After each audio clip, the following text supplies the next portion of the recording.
Good evening everyone. अभी हम discuss करेंगे बायोकेमिस्ट्री के यूनिट 3 का टॉपिक कोएंजाइम का, और इसको अफेक्ट करने वाले फैक्टर के बारे में हम जानेंगे। तो चलिए जानते हैं। कोएंजाइम कोएंजाइम एक प्रकार का गैर प्रोटीन जैविक यानी नॉन प्रोटीन ऑर्गेनिक कंपाउंड है जो एंजाइम के साथ मिलकर उसकी क्रिया को सक्रिय करता है। यह एंजाइम के लिए सहायक अणु यानी हेल्पर मॉलिक्यूल की तरह काम करता है और रासायनिक अभिक्रिया यानी केमिकल रिएक्शन को तेज करता है। तो ये क्या है, एक नॉन प्रोटीन है। जैसे एंजाइम प्रोटीन होते हैं, ये नॉन प्रोटीन है कोएंजाइम।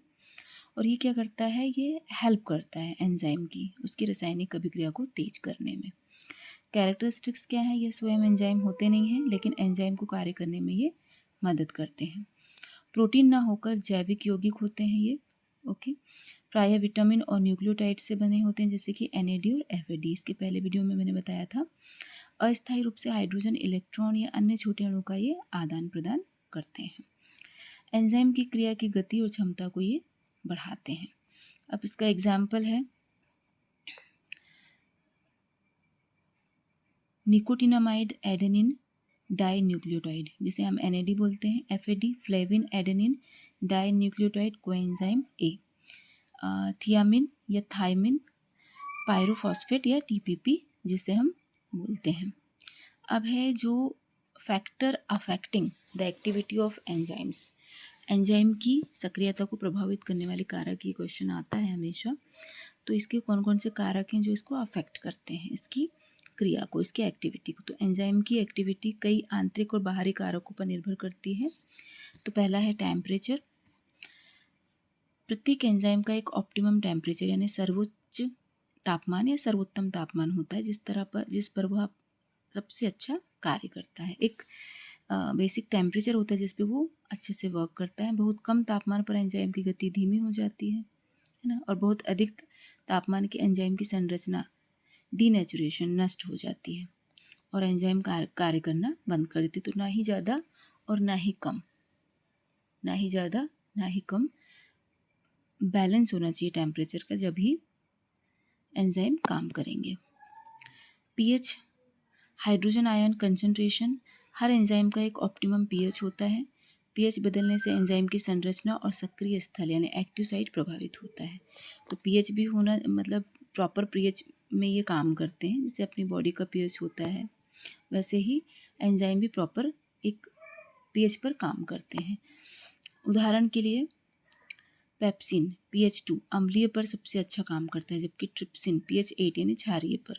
अच्छा, जो पेप्सिन है वो अम्लीय pH 2 सबसे अच्छा काम करता है, जबकि ट्रिप्सिन किस पे, pH 8 पर काम करता है।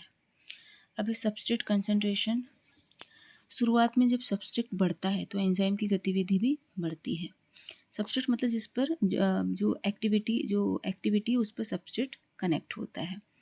लेकिन एक बिंदु पर पहुंचने के बाद सैचुरेशन पॉइंट एंजाइम की गतिविधि स्थिर हो जाती है क्योंकि सभी सक्रिय स्थल व्यस्त हो जाते हैं। ठीक है।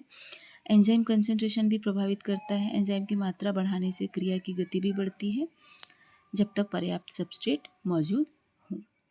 कोफैक्टर और कोएंजाइम की उपस्थिति, कई एंजाइम को सहकारक यानी मेटल आयंस या कोएंजाइम की आवश्यकता होती है। इनके बिना एंजाइम सक्रिय नहीं हो पाते।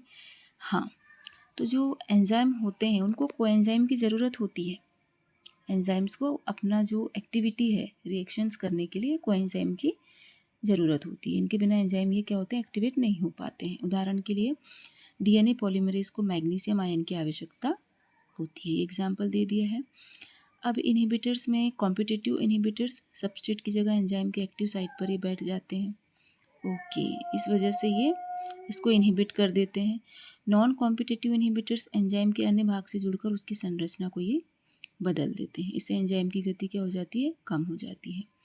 अब एक्टिवेटर्स में कुछ धातु आयन जैसे सोडियम, पोटेशियम, मैग्नीशियम एंजाइम की सक्रियता को बढ़ाते हैं। तो ये थे एंजाइम की गतिविधि पर तापमान, पीएच, सबस्ट्रेट की सांद्रता, एंजाइम की सांद्रता, कोफैक्टर्स, कोएंजाइम्स, इनहिबिटर्स और एक्टिवेटर जैसे कारक प्रभाव डालते हैं। तो ये भी 3 या 5 नंबर का शॉर्ट नोट आता है। इसका क्वेश्चन रहता है write down the factors affecting the activity of enzyme. तो ये फैक्टर आप लिख सकते हैं पॉइंट बना के। पीएच है, सबस्ट्रेट है, एंजाइम की सांद्रता है, कोफैक्टर, कोएंजाइम, इनहिबिटर्स और एक्टिवेटर जैसे कारक प्रभाव डालते हैं।